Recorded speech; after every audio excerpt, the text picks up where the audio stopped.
So, we did a lot of off-camera work. As you may know, in the last episode we had a wither attack, and as you could probably tell, it's looking a lot better than what it used to look like. Like, you know, it actually doesn't look like the moon with the amount of craters we have. So yeah, of course we repaired all the craters, and I actually also started trying to terraform a bit to make it look nicer. So, over here, for instance, this is where the wither drilled down, destroyed everything. I kind of tried to smooth it out and turn it into a cave. Still needs a little bit of work, and I do have some future ideas for down here. We also started building up our grand storage system. We had the idea to use multi-biomes as the floor, and for our nether hub that we do plan to make, we'd have all the biomes of the nether, and in the end, we'll figure something out. This was supposed to be a snow biome, but obviously it was light level 7 or less somewhere, so creeper spawned, and we did have snow golems in there, and you know where it went from there. The sorting system can sort 4 different items per row. So 1, 2, 3, 4. It can hold a double chest of each, and it can be expanded infinitely that way. So that is definitely what we intend to do. We want to sort every item in the game. Oh god.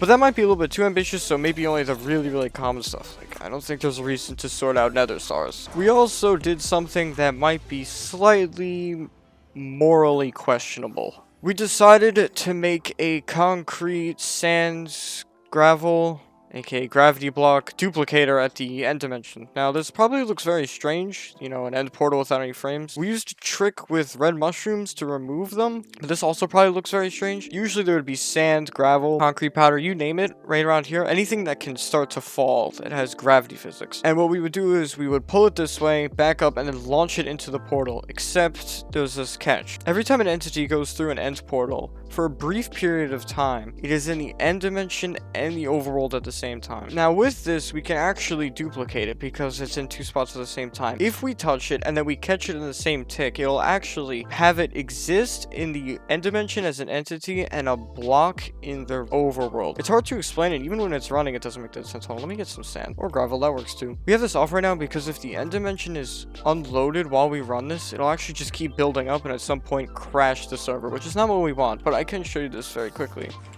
So you can see that it gets pulled up and pushed forward, and then when it gets pushed in the portal, it gets caught, but also is in the end dimension at the same time. Kind of a weird little quirkiness, but allows you to duplicate gravity blocks. Now, on the end dimension side, we have nothing really that special. We just have some trapdoors with water streams to break the blocks incoming, and then they come down here into 4 shulker box fillers. This duplicator is so fast that it needs more than 1 shulker box filler to keep up with it. It actually needs 4. But as you can see, we've already used a bunch, but this is a pretty quick farm. But the morally questionable stuff doesn't end there. Now, as you can see, we have a bunch of shulker boxes, and we need a bunch of shulker boxes to fill this entire shulker box filler. Well, we didn't just get those in survival. I think it was in 1.16 up until 1.16.3, I think.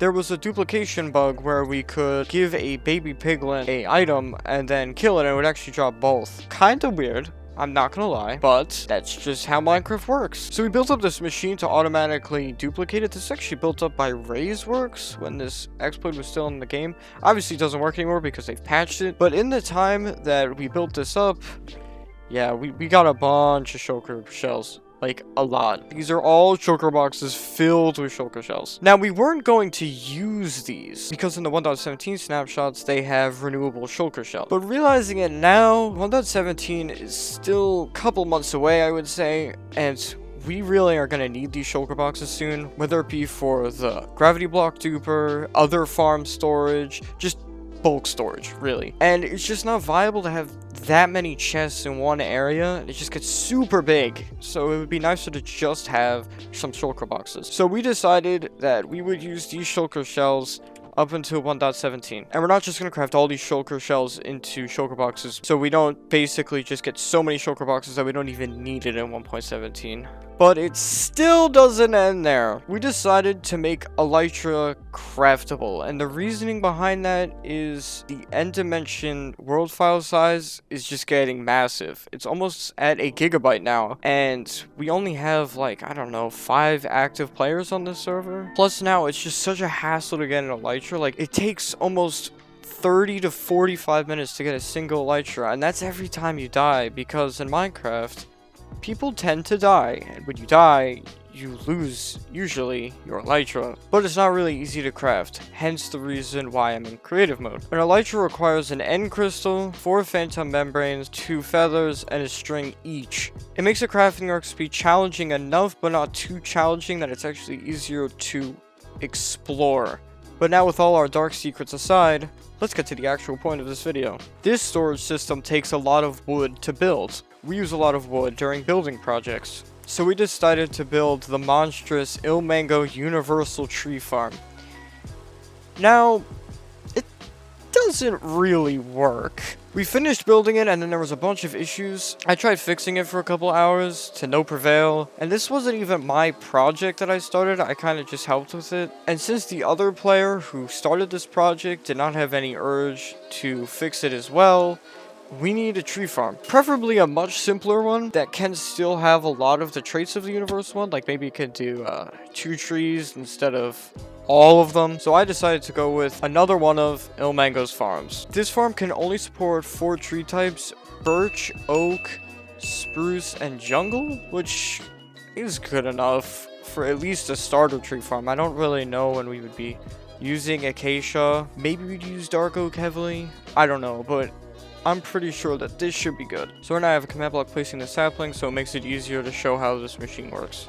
We have a TNT duping system that alternates the height in which the TNT is dropped. I'm not really going to go into too much detail there. We have some double piston extenders pushing out the leaves so it can drop the saplings. And over here we have a piston wall that pushes forward the logs. Up here we have an oak tree limiter, so if we push this down it will stop any of the giant oak trees from generating so it doesn't break the farm. And all the items will get collected down here. So pretty standard tree farm, but I don't think we're going to need any more than this. And what better place to put it than our perimeter that we just dug out specifically for farms?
So the tree farm is finished. It honestly wasn't too bad to build. I made a couple of changes just so we can have the extra saplings and sticks going into here, and then the bone meal storage is to the side.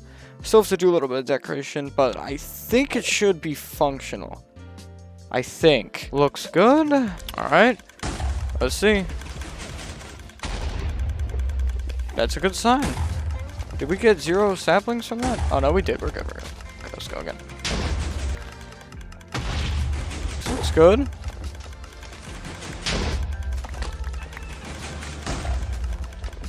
Yeah, it looks like it's working. This is awesome. Wow. We finally have a working tree farm. Currently goes nowhere, but look at that. So, it's been a little bit since that last clip. Now, I recorded that clip in March. It is now April. Late April, may I add. So yeah, it's been a hot minute and a lot of stuff has happened on the server. First thing that we did is build this beauty right here. This is the concrete powder to concrete machine. Yeah, basically it converts concrete powder into normal concrete very quickly. It's actually so fast that it's limited by the player's placing speed. It can convert 1 concrete powder every 3 game ticks and the player can only place every 4. So for the purpose of simplicity, I'm going to try to explain this in creative and not on the survival world. So it's pretty straightforward to use. So we have a pressure plate here which will trigger the TNT duper up there. And the input is also quite easy. I'm basically just going to put this white concrete powder in. We can put a shulker box here or we can manually input it here. It will then flow into this dropper. There we go. You would stand on this, click the button once. This farm is built for survival mode, so I'm going to go into survival mode to show it off. So basically, you would just aim at this piston and hold right click, and it will just dispense an item every time I place it. And you can see sometimes it goes a little bit slower, and that is because of lag, really. It's sometimes inconsistent. This torch here actually powers a smart piston, which also powers this dropper. Now again, for the purpose of demonstration, I'm going to use a command block to place the concrete. So as you can see the block conveyor belt here. This is a smart piston. So this redstone torch powers repeater, which powers the block that appears here, which will power this redstone dust. Now this piston will fire, and then this piston will actually update this piston so it retracts immediately instead of some delay. So I'll make a quick comparison of what it would usually be like. This is a normal piston. A redstone torch powers a block that you place, which powers this redstone dust, which powers this piston. Pretty straightforward. Now, as you can see, it takes a little bit because there's a retraction animation. Now, if we use quasi-connectivity with a smart piston, we can make a 3-game tick piston extension. Now, the way we do this is that this piston gets powered. So same thing as over here. And this piston head, this extended piston head, will update this piston through quasi-connectivity, and it'll have it immediately realize it's unpowered and retract immediately. So yeah, that's what a smart piston is. Quasi-connectivity at its finest. So as you can see, we use a bunch here. I use a furnace with signal strength 5, so it independently powers each piston. Now the reason we do this is because if we powered all of them at once, it could break the machine quite easily, actually. So this is almost a necessity. Now the really challenging part about this is that we wanted to build this at about Y15, and we need a room for the TNT duper, so I tried to make it compact. And the only way I could think of making this work properly is if I had it so the block stream moved upwards. Now, upward smart pistons are not very easy to make. I can't just use quasi-connectivity to update this piston like I did on the other ones. So I had to make a 3-game tick block detector. This was designed by Ilmango, and it's so fast you can't even see the redstone dust turning on. It is turning on, but you can't see it. Basically, when this block right here hits this piston, it updates it, which causes a chain reaction and makes it update in 3 game ticks, which will then also power this piston. So then we have the 3 game tick clock as we do on the smart pistons here. And in the back here, I just have a little bit of logic. This is the shulker box unloader. It's double speed. This is a normal input. The concrete flows down here, up here, and into this output. Now the unloaded items, they go through these hoppers and into this dropper tower, which will get triggered on, pushed into this chest, and it pushes it in just so it can split it between 2 hoppers, so it can fill this at double hopper speed. And double hopper speed is 1 item every 4 ticks, which will be able to keep up with the player placing speed. So you should never run out of concrete powder in your inventory. And then up here we just have the logic for the TNT duper, just a couple of repeaters with correct timings, nothing too fancy. And down here we have the pressure plate, which triggers the TNT duper, which I just have a redstone torch here, so I can run the system without a player. I did manage to record time-lapse footage for me building up the concrete farm, so at least you get to enjoy that.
So now we're done with the concrete powder to normal concrete farm. Let's move on to the next project that we did, which was the furnace array. This can smelt up to 18,000 items per hour, aka double hopper speed. Well, it's not quite 18,000 items per hour, it's probably 17,500, but it's fast enough. So as you can see, we have some sand here that we've been smelting into glass for another project we've started. So same as before, we just put it in here and it will start smelting. So if we come to the back, we can see it all running. The items come from here and trickle through between this double speed shulker box unloader. Comes through here and then it splits them evenly along the furnace array, which we can see here. So the items trickle through these top hoppers, and when they reach the end, it'll trigger this comparator, which will lock all the hoppers and unlock the ones underneath to pull them out, as you just saw there.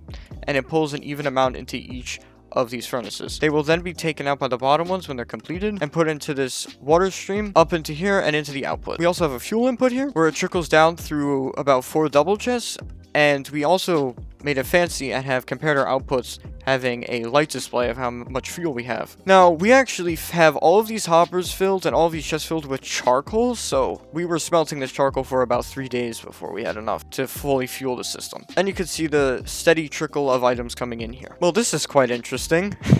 There's a shulker box in one of the furnaces. While I take a look around, I noticed that this furnace wasn't active like it should have been, and well, that would explain it. But now it's time to show you what we really put all of our time into. The sorting system. This sorting system can sort every single stackable item in the game. Thinking about it now, we may have missed some, but so far we haven't missed any that we've noticed. I mean, we were even sorting beacons.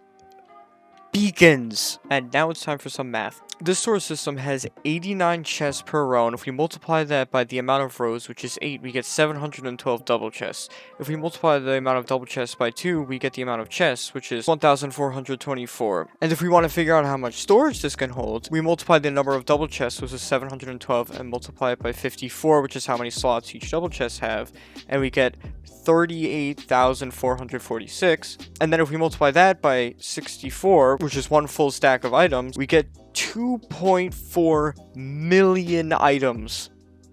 That's a lot. Now, of course, each chest is separated into its own item, so it doesn't really have that much storage for like all items, but that's still a really big number. We went all out on this. We actually need a speed beacon because of how long this is, so we can get across at a reasonable pace. Now, this took many hours to design, and when I mean many, I mean days. So this was our initial design, and we actually built this one up first just to realize it didn't work. We completely built up the sorting system, then had to tear it down to build a new one. It was awful. It looks very complicated, but if you break it down, it's actually not too complicated. So for all the sorting systems, we use the classic item filter. So the way that this works is that we put our item that we want to sort out in the first slot of a hopper, and then we fill with dummy items. We then take a comparator output, and this would have signal strength 2. And then down here we have a redstone torch that will lock this hopper, which doesn't allow items to flow out. When this reaches signal strength 3, which in this case would mean 42 items, it will go 1 block farther onto this redstone dust, power this repeater, which will turn off this redstone torch, and then unlock this hopper and allow it to move into the chest. This allows it so that we can always have this set up in the hopper, but also drain items out that we want to sort out. So if I throw gunpowder on, you can see it's being picked up, and if I throw all of them on, you can see that this redstone torch is off, and you can see items flowing through and into this chest. And you can see the hopper filling up as it picks it up from the top. So since every slot in this hopper is completely filled, it cannot pick up any items at all, which would then make it an item filter, because only one certain item can be filtered out of this. Now in the initial design, we use pistons. So we have the classic item filter right here. Comparator, once it is signal strength 3, powers this block, which would then power these rails, power this observer, and it would make the sticky piston spit out its block, unpower this hopper, and they would flow into the chest here. As an example, I can now fill this with gunpowder. You can see it pushes out, and it would unlock this. It's now filling and trickling into here. And then when we hit 42 again, boom, it locks it again just like that. Now, we thought this would work, and that's why we built up the entire thing. But it doesn't because of one flaw that pistons have. If you short power a sticky piston, it stays unlocked. And the reason this is such a problem is because it'll keep draining and draining and draining and never reset and break the entire machine. The reason that this would happen in this situation is because the way items are picked up in hoppers, it can create short pulses, and short pulses are something like this. And they will unstick the blocks. I put so much time into this one, and it didn't work. I really was clueless of what I could do differently to make it work. But then the Psycraft server came to the rescue. On the Psycraft server's main storage, they had similar problems. So their solution is they used a dropper hopper T flip-flop instead of a piston T flip-flop. And when I mean T flip-flop, I mean when you hit a button, it turns on. And when you hit it again, it turns off. So the way this works is that in this dropper, we have an item, a random dummy item. And when this hits signal strength 3, it would power this furnace, which will also lock this hopper, and it will turn off this redstone torch. And when it does that, it turns off this rail, which will quasi-connectivity update this dropper, and it will trigger and shoot its item up into this hopper. So to show this functioning, I'm going to put the item to be sorted on the sorter. And you could see that we hit signal strength 3, and the item is pushed into here. Now that there's no item in the dropper, this comparator will not turn on, which will unlock this and allow items to move through until we hit 42. Then it will hit signal strength 2 and on power, set the item from inside the hopper to go back into the dropper and lock it. We also decided with this new design to mark the chests with the physical block being placed instead of item frames, because item frames are causing a severe amount of lag for the client. It's a little bit difficult to hit the bottom chest, but it's still accessible, so I don't really care. But this sorting system has another trick up its sleeve. Underneath it, we have a chunk loading grid. Now, the reason that we wanted chunk loading so badly is because it allows the sorting system to run even if no players are around. This even works if nobody's on the server. So basically this means you can dump your entire inventory into a chest, you have a ton of items from a recent project, you to just completely book the sorting system. And then the chunk loading grid will turn on, and it will keep the sorting system loaded so you don't have to sit around it the entire time. You can even leave the game, and it will sort everything for you. These chunk loaders took a very long time to design, mainly because I wanted to add a safety switch. So the main chunk loading system itself, I got the design from Denbomb, made a couple of improvements to align it better. Basically, the item would come in here, into this hopper, into this dropper, be shot up here, then this slime block would push it to this corner, and then this slime block would push it back through the portal.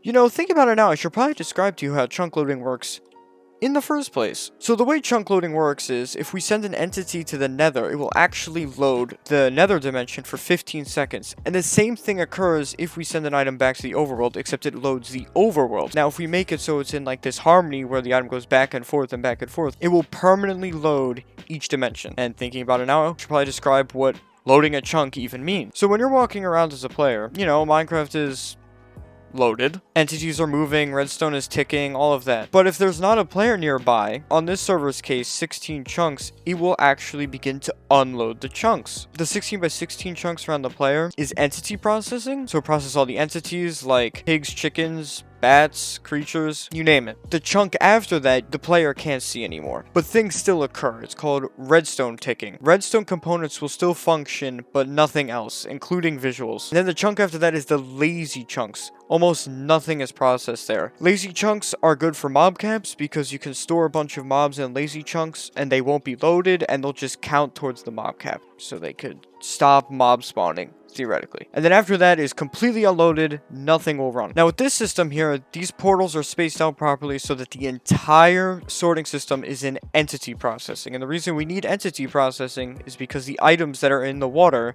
that are going back and forth through all the item filters are entities. But of course, chunk loading can be unreliable. And going back to why this was so complicated, I had to build a safety switch. So right here we have a comparator pulse extender. And when an item passes through this hopper, we take a comparator output that would refresh this comparator pulse extender.